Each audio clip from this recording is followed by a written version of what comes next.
Muy buenos días, señores estudiantes. ¿Cómo están? Feliz lunes. Buenos días. Buenos Buenos días. Buenos días. Bueno, señores, vamos a comenzar el taller. El taller es continuación del anterior, donde vimos los derechos humanos, sus definiciones, historia, etc. Y ahora vamos a ver los mecanismos de protección de derechos. Bueno, ustedes saben que hay un sistema universal de derechos humanos que tiene sede en la ONU, donde tiene una serie de comisiones, o sea, de órganos que se encargan de la protección de derechos. Pero también hay un sistema regional de derechos humanos que es, en el caso de las Américas, es el sistema interamericano de derechos humanos, que igualmente pues tiene sus órganos especializados para defender los derechos de todos los americanos, o sea, tanto América del Norte como América del Sur. También hay en Europa, en África está constituyéndose, todavía no está bien organizado, y desgraciadamente en Asia todavía no existe. Y después están el sistema nacional. Todas las naciones tienen un sistema de protección de los derechos que se hace a través de una serie de normas y leyes. En este caso se parte de la Constitución de la República.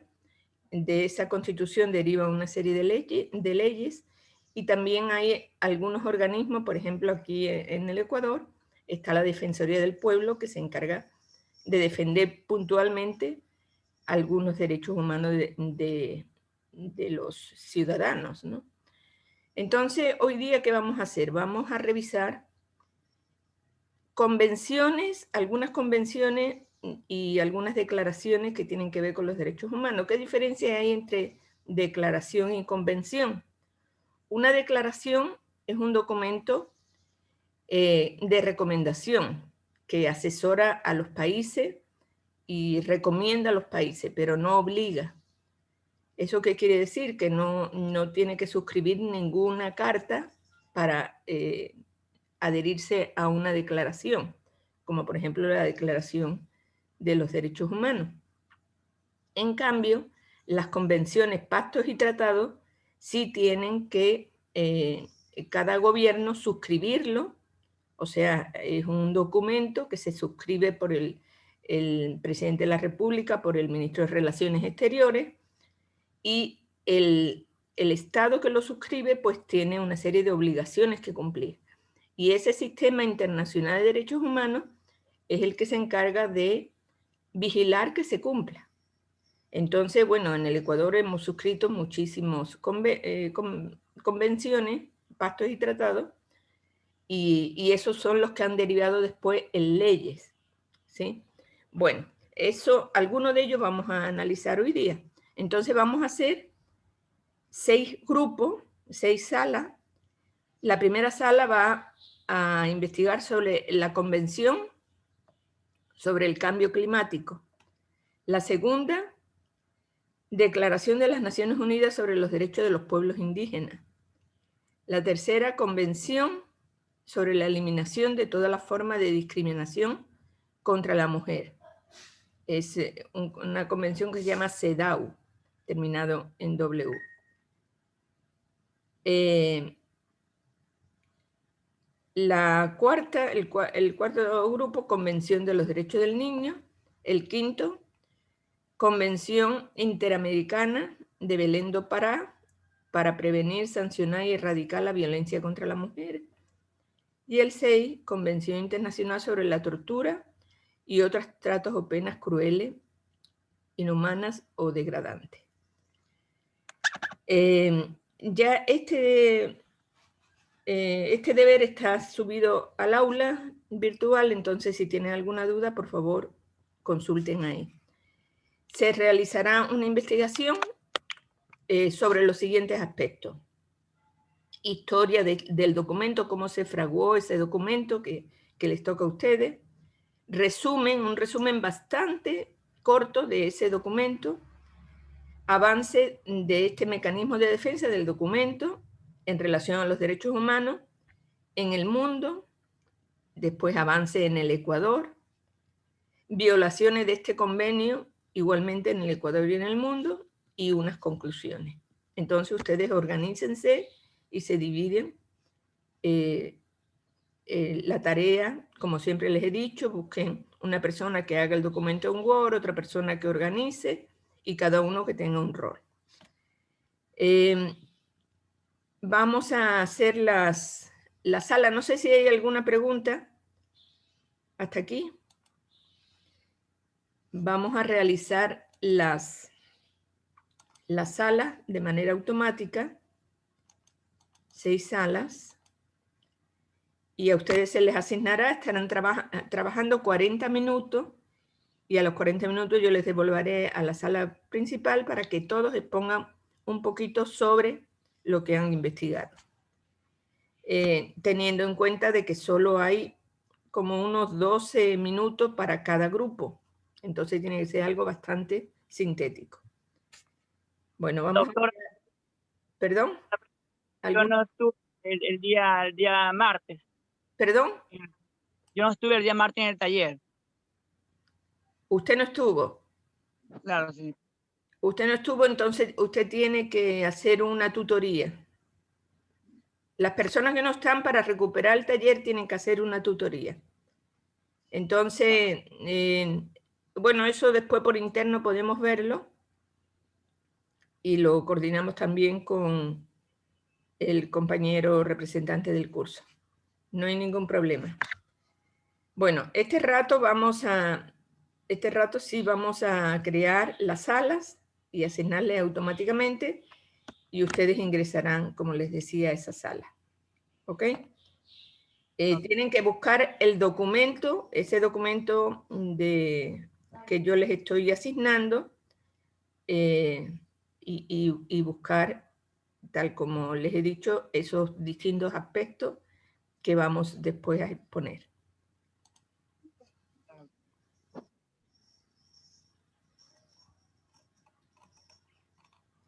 Ya están los 6 salas asignadas.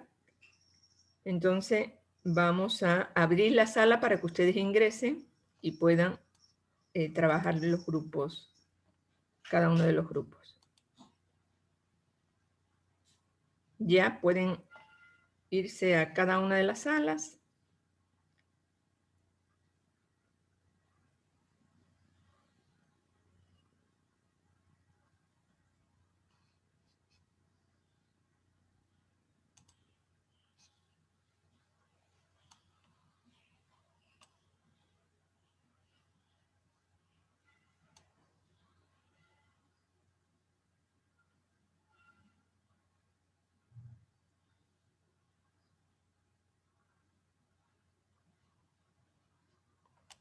Usted está en la sala. Allá.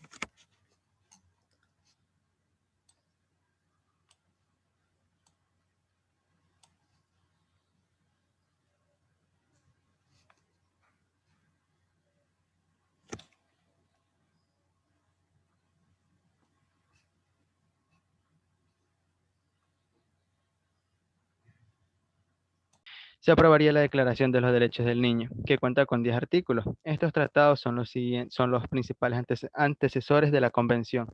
En 1924, la Declaración de Ginebra sobre los Derechos de los Niños. En 1948, Declaración Universal de los Derechos Humanos.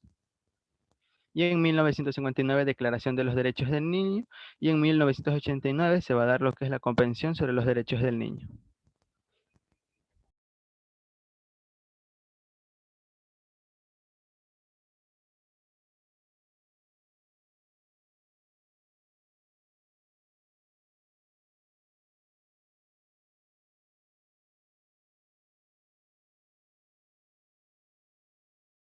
Siguiente, por favor. Sean fluidos,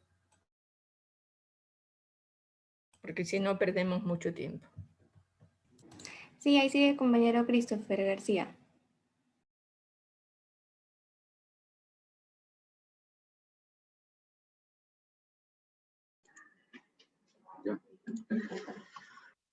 Bueno, continuamos lo que sería sobre la Convención de los Derechos de los Niños. Esta acá formará parte de los instrumentos internacionales que están jurídicamente y están vinculados con que garantizar y proteger los derechos de los humanos. Como objetivo, este se adoptó en 1989, que es proteger los derechos de todos los niños del mundo.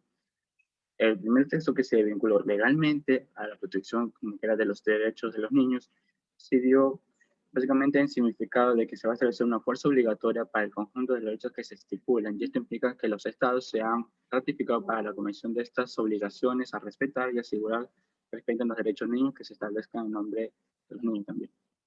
El texto que se completó más sobre la protección de los derechos de los niños existió en cuanto a la protección, a pesar de que existen otros instrumentos internacionales que garantizan estos derechos, como pactos internacionales, convenios de la OIT y la Convención Relativa de la Adopción Internacional. Esta convención no es el único texto que abarca los aspectos de derechos de los niños, ya que esta consta de 54 artículos que constituirán el conjunto de los derechos civiles y políticos de los niños, como derechos económicos, sociales y culturales, que también aboga con su protección y promoción de los derechos en necesidades especiales a las pertenecientes minorías y de los niños refugiados. Esta convención establece 4 principios que se deben regir la implementación de todos los derechos que se definen: la no discriminación, el mejor interés del niño, el derecho a la vida, a la supervivencia y al desarrollo, el respeto a la opinión del niño. Y también la convención se completó en el año 2000 con 2 protocolos, y en el 2011 se generó un tercer el protocolo facultativo sobre la participación de los niños en conflicto armado, el protocolo facultativo sobre la venta de niños, prostitución infantil y la utilización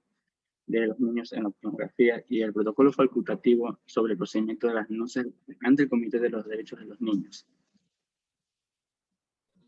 Avances de este mecanismo de defensa de los derechos humanos en la actualidad y en el mundo. Decimos que los jóvenes han sido testigos de un importante crecimiento en la última década, y que como niños defienden sus derechos y los derechos de los demás.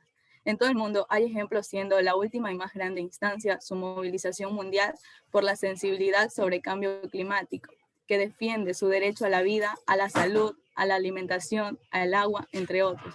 A estos derechos se les denomina como niños como defensores de los derechos humanos. Decimos que el 20 de noviembre de 1989, la Asamblea General de las Naciones Unidas es el principal órgano de deliberación y que aprobó la Convención sobre los Derechos del Niño. Este Tratado Internacional de Derechos Humanos es el más ratificado en todo el mundo. Y a comienzos del siglo XX, los países industrializados no tenían normas de protección para la infancia. Frecuentemente, los niños trabajaban como adultos en condiciones insalubres e inseguras. El creciente reconocimiento de la injusticia que entrañaba la situación, producto de la comprensión más profunda en las necesidades, era lo que hacía que los niños no tuvieran los derechos, pero siempre se recalcó que tuvieran cómo proteger sus derechos. A continuación, mi compañera Alejandra. Este hecho histórico ha significado lo que es un innegable avance en la protección y garantía de los derechos de las niñas, niños y adolescentes.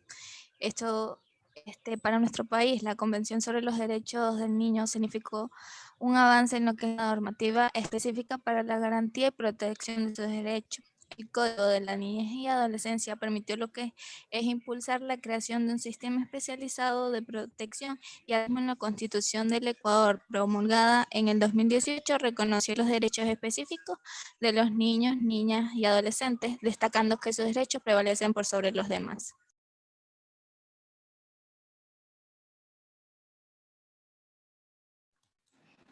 Sobre las violaciones a los derechos de los niños, aquí hay algunos ejemplos.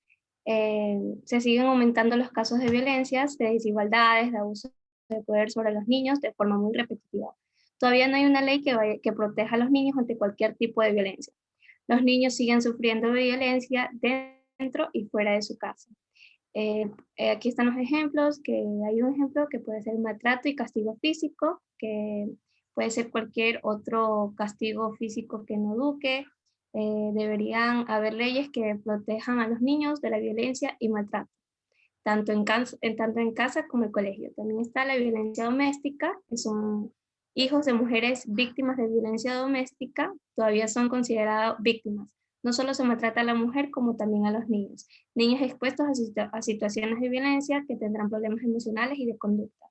También está el acoso escolar o bullying, que esto aquí por lo general los niños son acosados, las que tienen que cambiar de colegio mientras sus agresores siguen en el colegio. También están las familias refugiadas, que esto es un derecho de protección a la salud y alimentación. Los niños refugiados que huyen a la guerra. 1 de cada 3 refugiados es un niño o niña. Son niños que se ponen a caminar sin rumbo, huyendo de la pobreza, del hambre y que están prácticamente solos. También está el matrimonio infantil. Este aquí lleva a las niñas a realizar trabajos forzados, esclavitud, prostitución y violencia contra las víctimas, puesto que no pueden evitar que las relaciones sexuales ni insistir en el uso de preservativo. Las niñas se ponen a graves riesgos para su salud. También está el embarazo prematuro o precoz. Los riesgos del embarazo antes de la mayoría de edad pueden generar complicaciones, especialmente en los partos con riesgo de fallecimiento de las madres. Es muy elevado. Además, los bebés de madres muy jóvenes tienen un 50% de más probabilidades de muerte prenatal. También está la desigualdad de géneros, que el tema de género afecta a las niñas, por muchas veces implica tener un futuro más complicado. Y por último está el trabajo infantil, que esto se ve mucho en la actualidad, ya que hay niños que son obligados a trabajar sin importar la edad que tengan. A continuación, mi compañero César.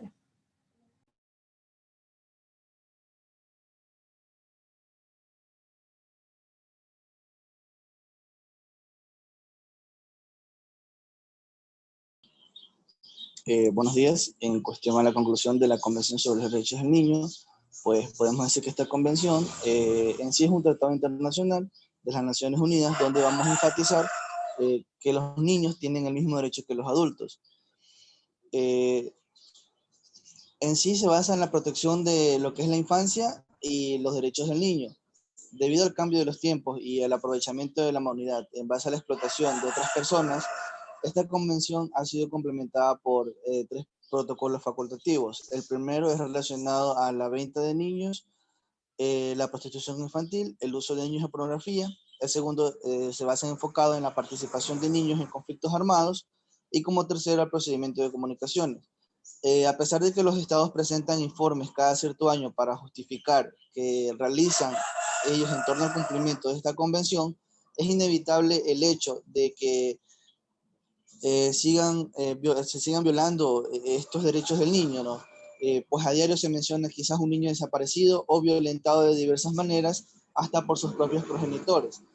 Asimismo, en otros países, pues en conflictos armados se pierden vidas inocentes, ya sea por tratar de huir de las guerras o por participación obligatoria en dichos conflictos. La humanidad como tal aún no está preparada para muchas cosas, y una de ellas es cumplir ciertos requisitos dispuestos en la Declaración de los Derechos Humanos y en la Convención sobre los Derechos del Niño. Muchas gracias. Bueno, vemos que el sistema de protección de derechos de la niñez y adolescencia es un sistema que funciona, es uno de los que funciona mejor en todo el mundo. En América Latina, Ecuador fue como pionero. Ecuador suscribió la convención rápidamente y empezó a trabajar en un código de la niñez y adolescencia que se promulgó, se trabajó en el 2002, se promulgó en el 2003 y creó todo un sistema de protección de la niñez y adolescencia con, por ejemplo, la policía especializada, la DINAPEN, y un consejo de la niñez y adolescencia que está incluso conformado por personas de la sociedad civil y por niños, niñas y adolescentes. Entonces, quiere decir que el Ecuador ha sido muy sensible porque en ese tiempo había muchos niños trabajadores, había muchos niños que trabajaban aquí en Manta, trabajaban incluso en fábrica, haciendo en las ladrilleras, vendiendo en los mercados, y eso hubo programas que empezó a erradicar el trabajo infantil, y eso fue muy sensible para el gobierno, para muchos especialistas técnicos en el tema, y por eso rápidamente se avanzó en el Código de la Niñez y Adolescencia. No obstante, como dicen sus compañeras, a pesar de que hay esa convención ratificada por el Ecuador, firmada, y todas las convenciones que se firman, vienen expertos de Estados Unidos, o sea, de la ONU, para revisar si se cumple o no se cumple. Y efectivamente todavía hay incumplimientos de derecho hacia la niñez y adolescencia. Y efectivamente, pues aunque nosotros somos un país que tenemos las leyes, pero todavía existe vulneración de derechos hacia la niñez y adolescencia. Muy bien, vamos al grupo número 6, por favor.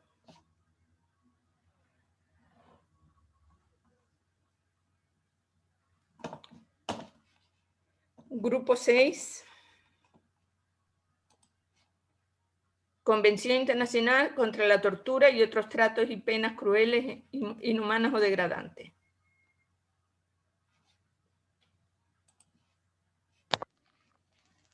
Buenos días, doctora. Buenos días, compañeros. Somos el grupo 6, ¿no? Como ya mencionado. En el grupo estamos Mesa Ruiz Lisset, Peñarrita Cedeño Yulisa, Muñoz Bermeo Luis Ángel, Zambrano Yuccha Dorelis y mi persona Cedeño Zambrano Robin. Hablaremos acerca de la Convención contra la Tortura y otros tratos o penas crueles, inhumanas o degradantes. Empezamos con la historia de la convención. Esta convención, que por sus siglas en inglés se abrevia como UNCAT, es un tratado internacional de derechos humanos el cual prohíbe el uso de la tortura y otros tratos o penas crueles, inhumanos o degradantes. Esta UNCAT fue adoptada por la Asamblea General de las Naciones Unidas el 10 de diciembre de 1984, pero entró en vigor en 1987. La prohibición absoluta de la tortura y otros tratos o penas crueles es aceptada como un principio del derecho internacional consuetudinario. Esta convención lo que busca, ¿no? Además de que su nombre ya lo dice, busca impedir absolutamente el uso de las torturas por parte de los estados sin admitir ninguna excusa, como la guerra o cualquier otra emergencia. Luis. Bueno, el resumen sobre el documento, básicamente, el nombre del documento es la Convención contra la Tortura y otros tratos o penas crueles, inhumanos o degradantes. Esta fue adoptada y abierta a firma el 10 de diciembre de 1984 y esta entra en vigor el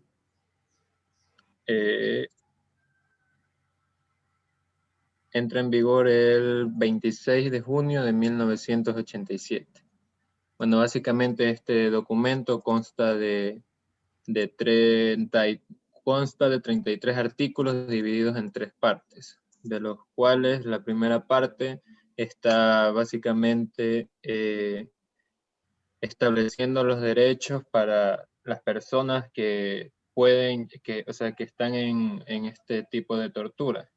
El artículo 1, por ejemplo, dice que a los efectos de la presente convención se entenderá por término tortura, es decir, hacen una definición del término a todo acto por el cual se inflige intencionalmente a una persona dolores o sufrimientos graves, ya sean físicos o mentales. En el artículo 2 ponen al Estado como el encargado de tomar acciones y dice que todo Estado parte tomará medidas legislativas, administrativas, judiciales o de otra índole eficaces para impedir los actos de tortura en todo territorio bajo su jurisdicción.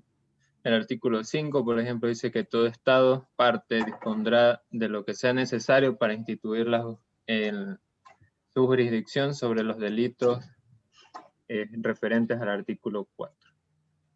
Así la parte 2, en cambio, habla sobre el comité que realizó esta convención y dice que presentarán un informe anual sobre las actividades en virtud de la presente convención en estados parte y de la Asamblea General de las Naciones Unidas. Y finalmente la parte 3, en el artículo 25 dice que esta convención está sujeta a ratificación. Los instrumentos de ratificación se depositarán en el poder del Secretario General de las Naciones Unidas. El artículo 27, el artículo 26 menciona que la presente convención está abierta a adhesión a otros estados. Este sería el resumen. En lo que corresponde al avance de este mecanismo de la defensa de los derechos humanos en la actualidad en el mundo, podemos decir que la Convención establece una serie de obligaciones para los estados. Parte y crea también un órgano tratando el Comité contra la Tortura también. Y esta convención cuenta con un protocolo facultativo que fue aprobado en el año 2002 y entregó en vigor en el año 2006. El protocolo facultativo de la Convención, o sea, contra la tortura y otros tratos o penas crueles o inhumanos, o podríamos también decir degradantes, es un tratado que se vive a nivel internacional cuya principal finalidad es promover la prevención de la tortura y los malos tratos en los lugares de encierro. O sea, quieren crear, eso se da a través de un sistema de visitas periódicas a cargo de los órganos internacionales y nacionalidades independientes. Este protocolo facultativo se diferencia de otros porque no establece lo que son normas, sino que introduce un mecanismo operativo. Tampoco establece un sistema para presentar y gestionar quejas individuales, sino que también apunta a las causas de sucesos o situaciones generalizadas. O sea, tampoco no obliga a los estados a presentar informes periódicos, sino que las exhorta a prestar atención a las recomendaciones de los expertos nacionales e internacionales para que ellos puedan adoptar reformas para su implementación.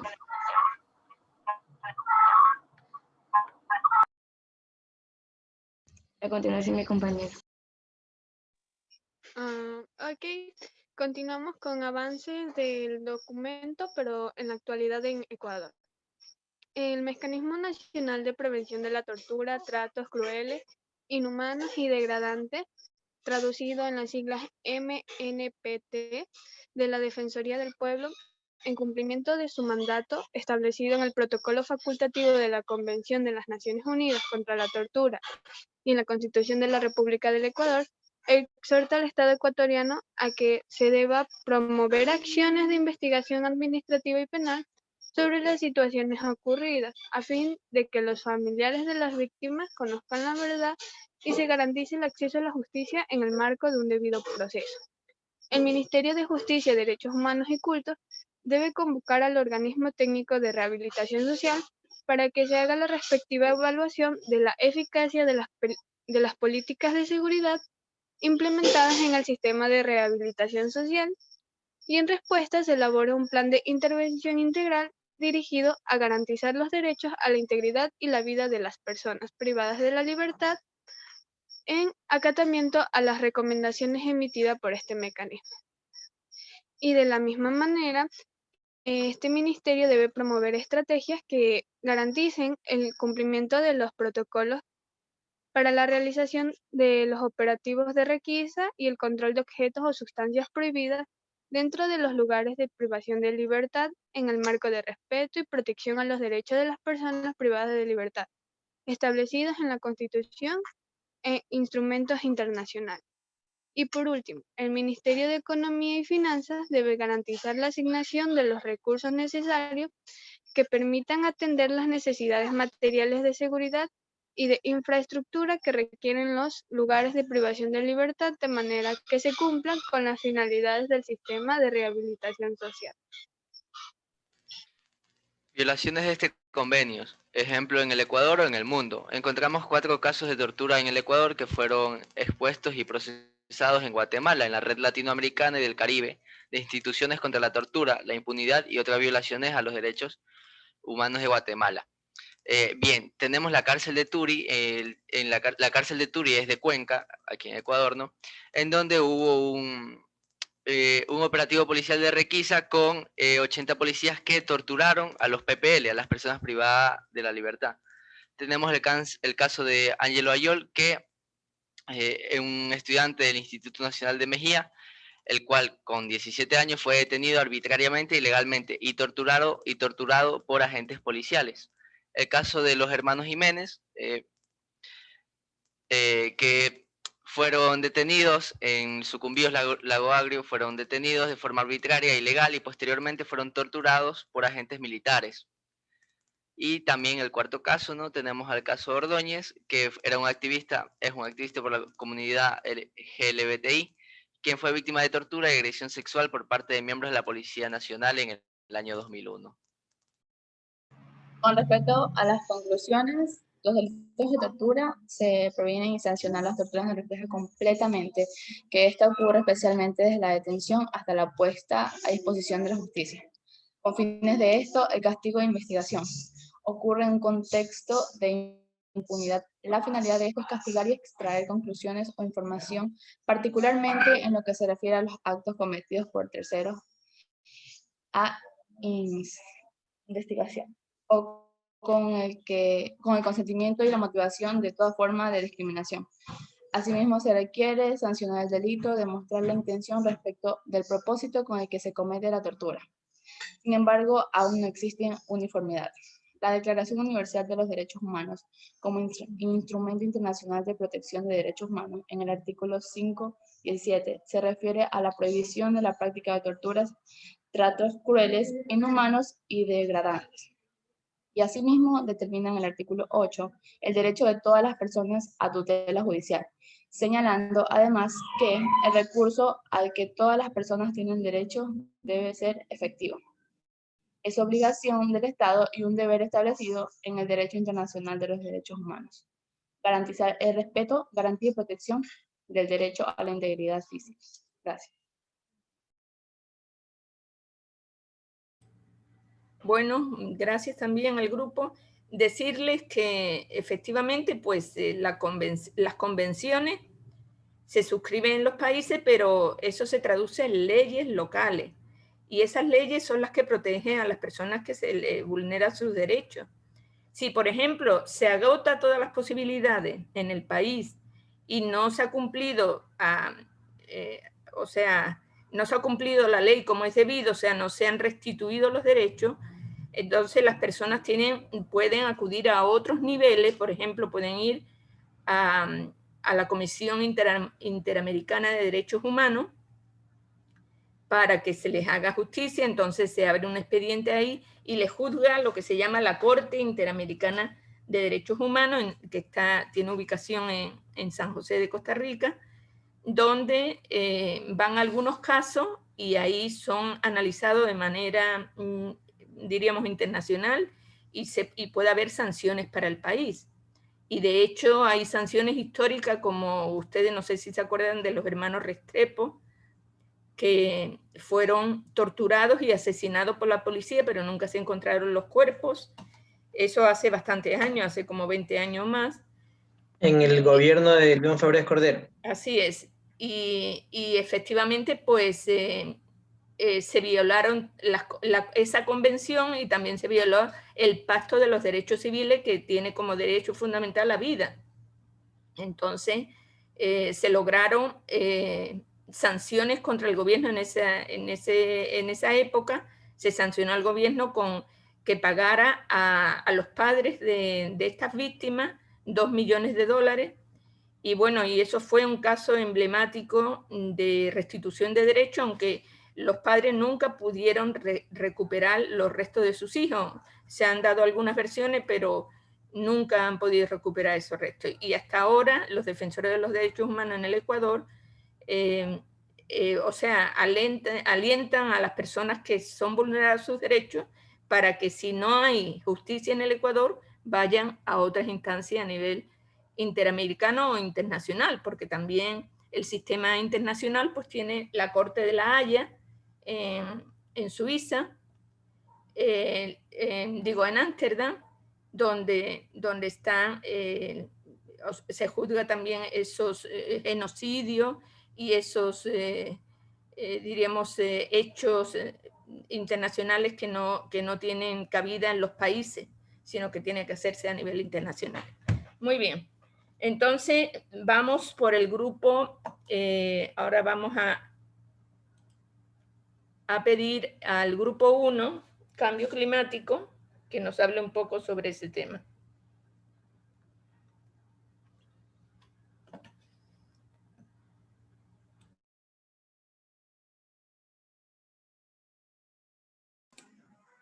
Buenos días, nosotros vamos a hablar sobre la Convención de Marco de Naciones Unidas sobre el Cambio Climático. El grupo está conformado por Delgado Alison, Pincay Heidi, Ponce Jennifer, Villavicencio Jennifer, Vergara Dolores y mi persona Sandra Noemí.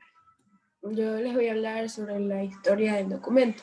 Bueno, la Convención del Marco de las Naciones Unidas sobre el Cambio Climático fue adoptada el 9 de mayo de 1992 y entró en vigor el 21 de marzo de 1994.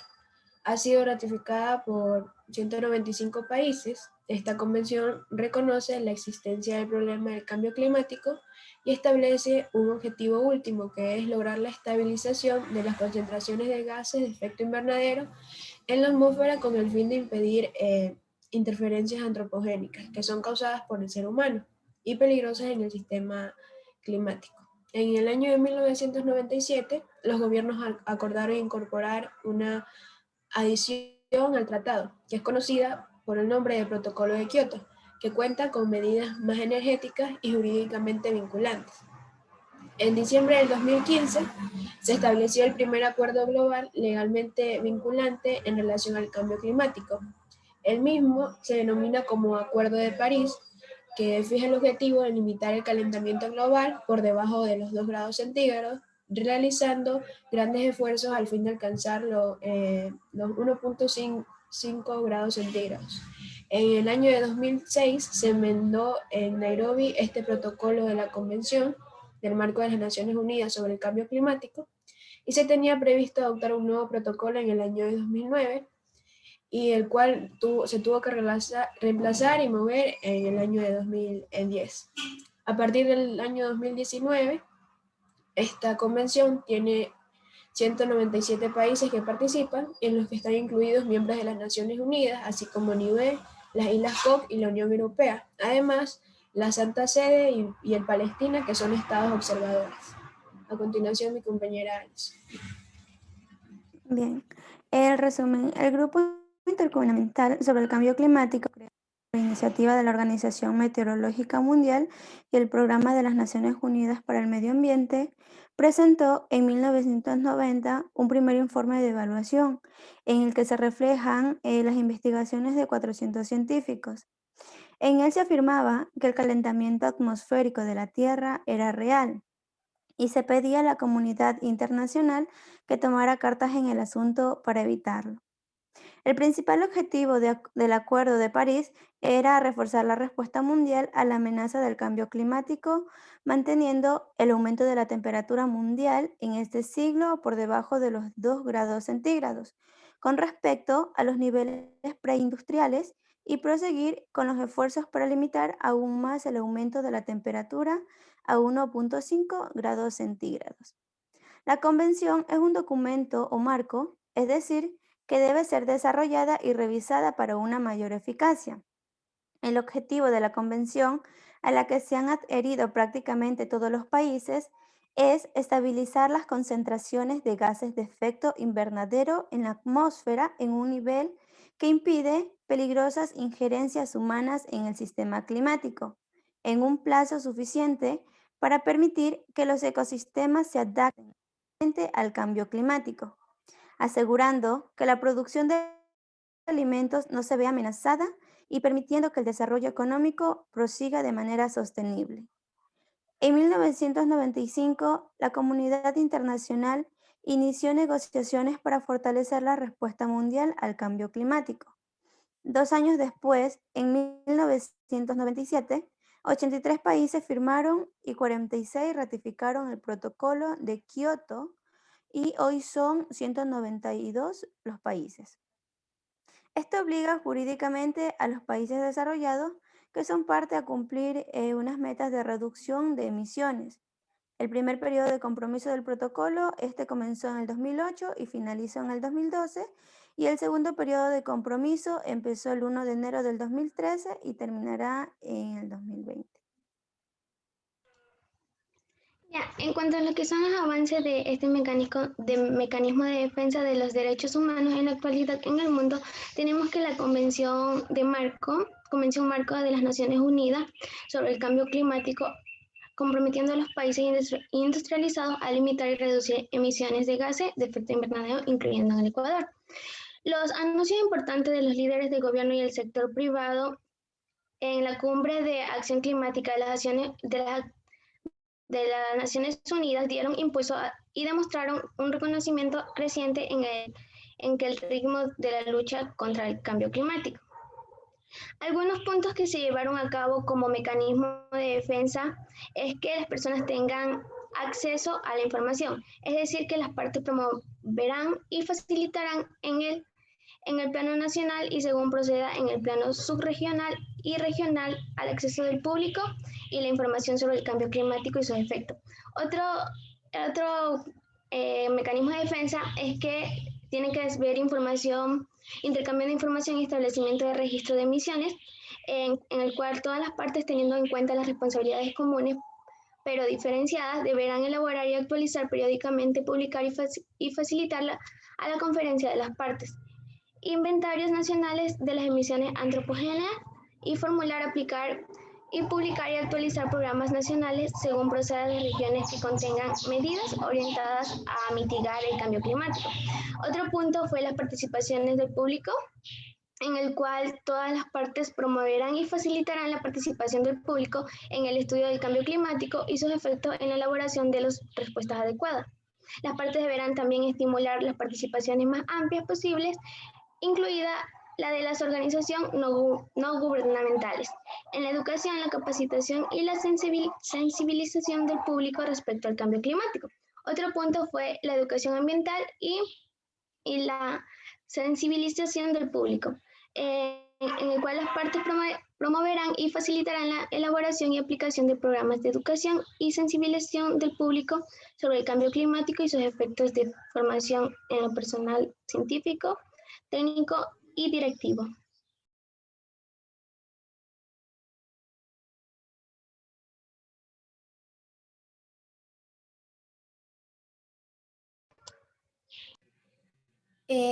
Buenos días. En lo que es los avances de este documento, en lo que es la tercera comunicación nacional sobre el cambio climático, este es un proyecto liderado por el Ministerio de Ambiente, que dice que en el sector industrial se han desarrollado acciones enmarcadas en el cambio de la matriz productiva, y se cuenta con una estrategia nacional o plan de acción, que esto contribuye a un requisito para implementación. A nivel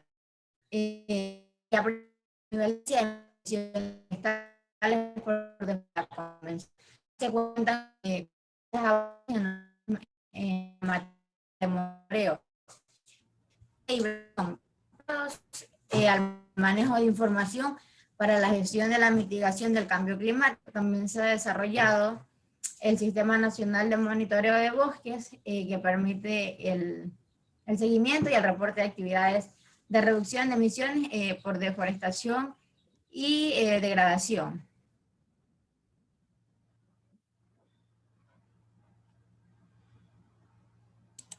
En cuanto a las violaciones de este convenio, el compromiso de los países firmantes era reducir el total de sus emisiones de estos gases a nivel inferior en no menos del 5% al de 1990 en el periodo de compromiso comprendido entre el año 2008 y el 2012.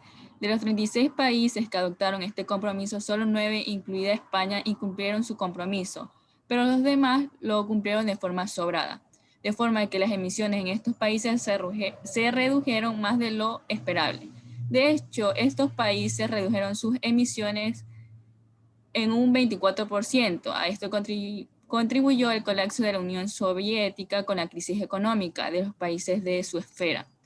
Y más reciente, la crisis económica global, que también contribuyó a ralentizar el ritmo de crecimiento de las emisiones.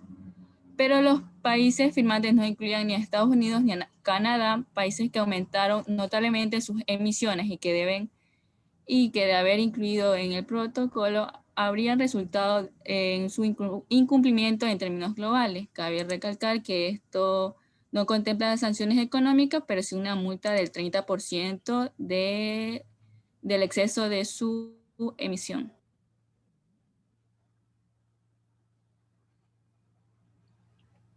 Conclusiones. Para concluir, el Convenio del Cambio Climático tiene como principal objetivo la protección y mediante un acuerdo estimular estrategias que permitan la seguridad a la hora de combatir con los diferentes desastres o fenómenos naturales, en la cual participan los países con mayor desarrollo. Es así que encontramos en un momento decisivo para afrontar con éxito el mayor desafío de nuestro tiempo, el cambio climático, cada día en diferentes puntos de la geografía mundial.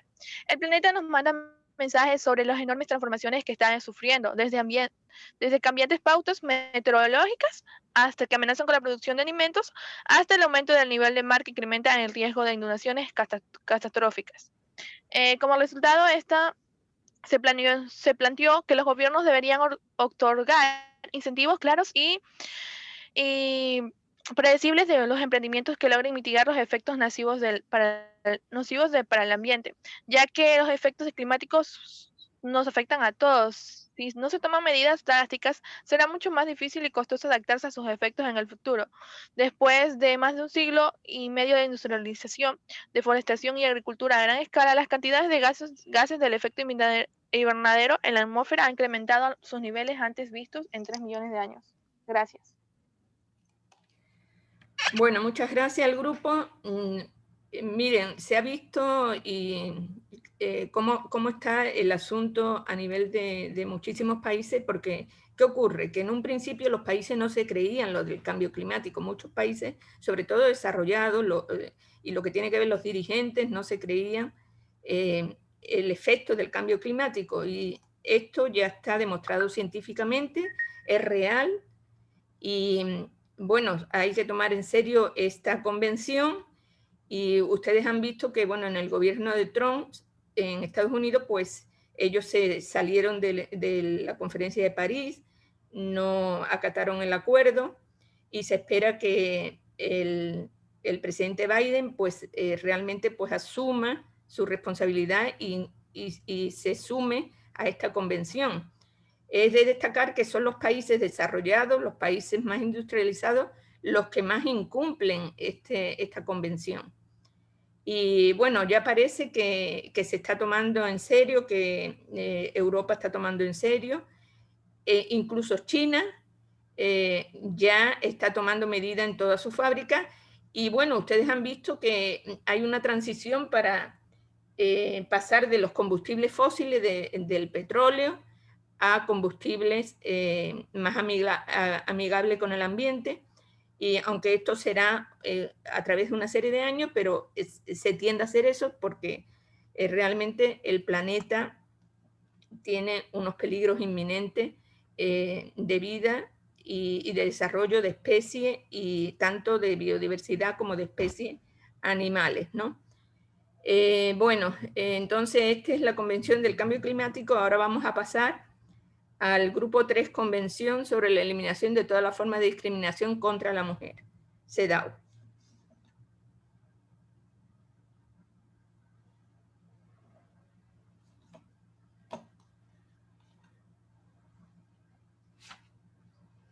¿Pueden observar?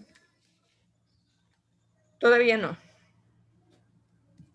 Ya. Y ahora. Ok. Ya. Bueno, somos el grupo número 3. Nos tocó a la compañera Farina Suárez Piorina, Ceballos Maica, Yuledi Galarza, mi persona Sheila Rivadeneira, con el tema la Convención sobre la eliminación de todas las formas de discriminación contra la mujer, y sus siglas son la CEDAW. Esto es el Comité para la Eliminación de la Discriminación contra la Mujer. Ya es el órgano de expertos independientes que supervisa la aplicación de la Convención sobre la eliminación de todas las formas de discriminación de la mujer. La historia. Bueno, esto se dio en la Asamblea General de las Naciones Unidas el 18 de diciembre de 1979 y entró en vigor en 1981, y es considerada la Carta de los Derechos de la Mujer. Este es el segundo instrumento más ratificado por los estados del miembro de la ONU, y también es el primero en la Convención sobre los Derechos de la Niñez. Ha sido ratificada por 188 países, lo que es una de las convenciones más poderosas a nivel mundial. Está compuesto por 23 expertos en materia de derechos de la mujer. En Ecuador fue suscrita en la ciudad de Nueva York el 17 de julio de 1980, cuyo texto lo declara la ley de la República y lo comprende para su observación en el honor nacional. Y ahí a continuación el resumen de mi compañera Maika. Ya. La CEDAW está considerada como el documento jurídico internacional más importante en la historia de la lucha sobre las formas de discriminación contra la mujer. Fue instituido el 3 de septiembre de 1981 y ha sido ratificado por 189 estados. En el año 1999 se firmó el protocolo facultativo de la Convención sobre la eliminación de todas las formas de discriminación contra la mujer, protocolo que establece los mecanismos de denuncia e investigación de la CEDAW y se otorga a la competencia a este comité para conocer denuncias de individuos o investigar violaciones graves o sistemáticas de la Convención. La Convención sobre la eliminación de todas las formas de discriminación contra la mujer consta de 30 artículos en los que se define explícitamente la discriminación contra las mujeres y establece una hoja de ruta de acción nacional para poner fin a tal forma de discriminación. Esta se centra en la cultura y la tradición como fuerzas influyentes que dan forma a los roles de género y a las relaciones familiares. También establecen un programa de acción para poner fin a la discriminación por razón de sexo. Los estados que ratifican el convenio tienen la obligación de consagrar la igualdad de género en su legislación nacional, derogar todas las disposiciones discriminatorias en sus leyes y promulgar nuevas disposiciones para proteger contra la discriminación a la mujer. También deben establecer tribunales y las instituciones públicas para garantizar a las mujeres una protección eficaz contra la discriminación y adoptar medidas para eliminar todas las formas de discriminación contra la mujer practicada por personas, organizaciones y empresas. La Convención tiene como finalidad eliminar efectivamente todas las formas de discriminación contra la mujer, obligando a los estados a reformar las leyes como tal fin y discutir sobre la discriminación en el mundo. En su artículo 1, la CEDAW define la discriminación contra la mujer como cualquier distinción, exclusión o restricción hecha en base al sexo que tenga al efecto o propósito de disminuir o nulificar el reconocimiento, goce y ejercicio por parte de las mujeres, independientemente de su estado civil, sobre la base de igualdad del hombre y la mujer, de los derechos humanos y libertades fundamentales en las esferas política, económica, social, cultural, civil o en cualquier otra esfera.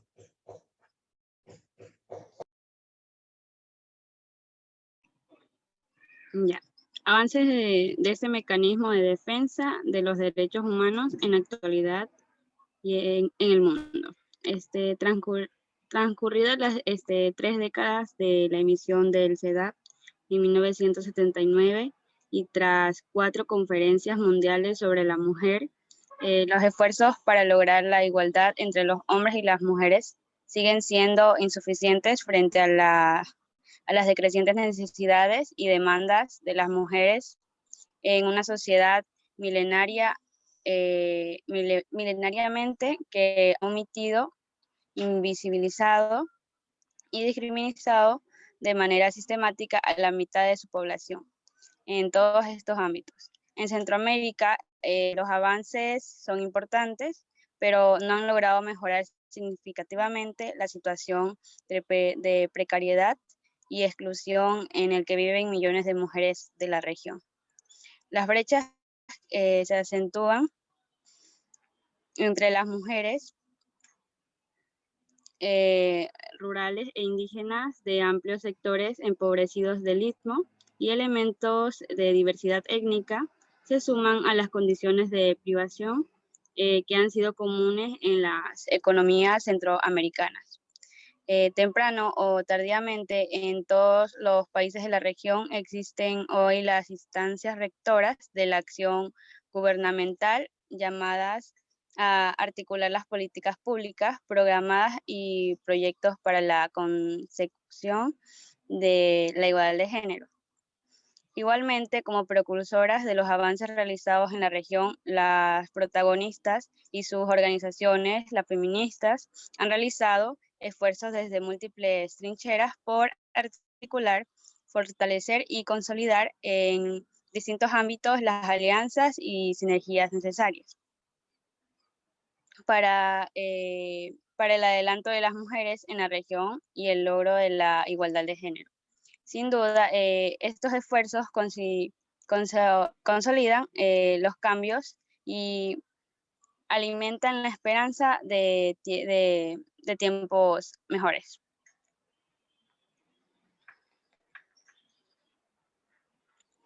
Avances en el Ecuador de este convenio.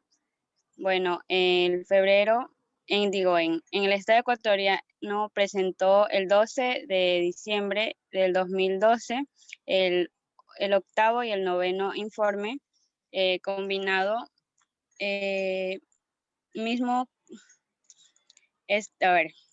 disculpe. En marzo de este año, el comité entregó las observaciones finales, documentos que contienen aspectos positivos y recomendaciones que se deberán poner en práctica de forma rápida. A continuación, mi compañero John.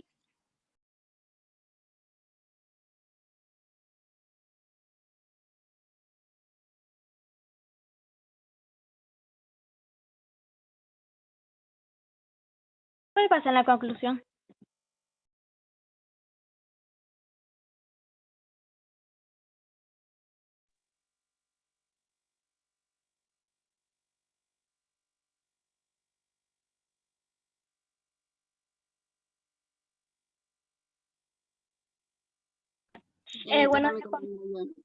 Buenos días con todos.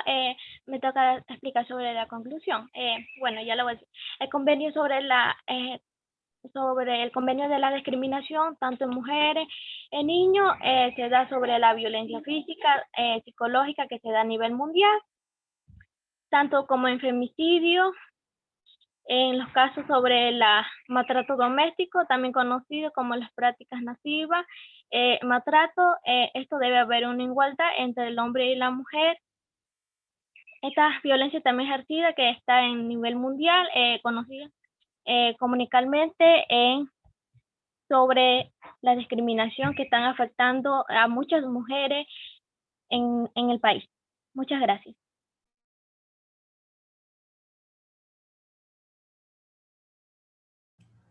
Bueno, este tema de la CEDAW la vamos a ver más ampliamente en lo que tiene que ver con violencia de género, pero de cualquier manera, pues es una convención muy importante que está muy actual porque la violencia de género pues sigue siendo un problema de salud pública a nivel de todo el mundo. Hemos terminado por hoy porque ya no tenemos tiempo para seguir. El día de mañana, ustedes, los dos grupos que faltan, podrán exponer, tendrán 15 minutos cada uno para exponer y también expondrán el atrasado, el grupo de los derechos de los animales del taller anterior. Y posteriormente, pues empezarán las exposiciones de los compañeros del grupo 1 y ahí iremos viendo si el día de mañana pues se pueden exponer dos grupos o solo uno. De todas maneras, ustedes por favor preparen los dos grupos de exposición y terminaremos ya las exposiciones de los talleres. Bueno, doctora, señores. Una pregunta. ¿Perdón? ¿El orden de los grupos va a estar así como se dio? El orden está claramente definido en las tareas, entonces por favor con ese mismo orden. Digo de las exposiciones, ¿no? Muy bien, muchísimas gracias y nos veríamos el día de mañana para terminar este taller. Ustedes son bastantes personas, entonces siempre se intenta terminar, pero no es posible terminar a tiempo. Entonces debemos darnos tiempo para que todos los grupos expongan. Muchísimas gracias a todos y nos vemos el día de mañana.